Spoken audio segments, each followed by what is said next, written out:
अमन की धरती, अमन की चाहे, शक्कर की धरती, अमन की चाहे, लोहड़ीअ जी धरती, अमन की चाहे। सखर में बदअमनीअ जे वधंदड़ वाक़िअनि वापारियुनि खां भते वसूलीअ ख़िलाफ़ हिंदू बिरादरी, वापारियुनि, डॉक्टरनि, सिविल सोसाइटी, वकीलनि सखर प्रेस क्लब ॿाहिरां एहतिजाजी मुज़ाहिरो कयो। मुज़ाहिरे में मुखी ईश्वर, सत्तार संगेजो, चंदर भान, डॉक्टर इफ्तिखार शाह, डॉक्टर सुरेश ऐं वापारी हाजी हारून समेत केतिरनि ई माण्हुनि शिरकत कई। हुन मौक़े ते मुखी ईश्वर चयो त सिंध जे मुख़्तलिफ़ इलाइक़नि जा हिंदू सखर में वापारु कनि था, पर SSP सखर उन्हनि खे तहफ़ुज़ ॾियण में मुकमल तौरु नाकाम रहियो आहे। हुन मुतालबो कयो त SSP सखर खे जल्द हटाए को बहितर ऑफिसर मुक़ररु कयो वञे। सखर में रोज़ानो वापारियुनि खे भते जूं पर्चियूं मिली रहियूं आहिनि, पर इंतिज़ामिया कुझु बि न पई करे। जॾहिं त वापारी चंदुर चयो त सखर पुलिस वापारियुनि ऐं डॉक्टरनि तोड़े आम माण्हुनि खे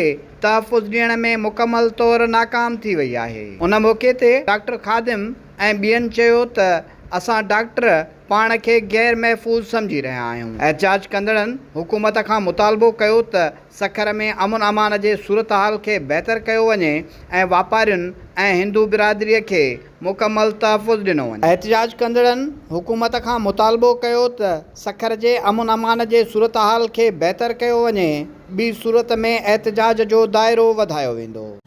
ये दहशतगर्दी बंद कयो, ये गुंडागर्दी बंद कयो, ये भत्ताखोरी बंद कयो।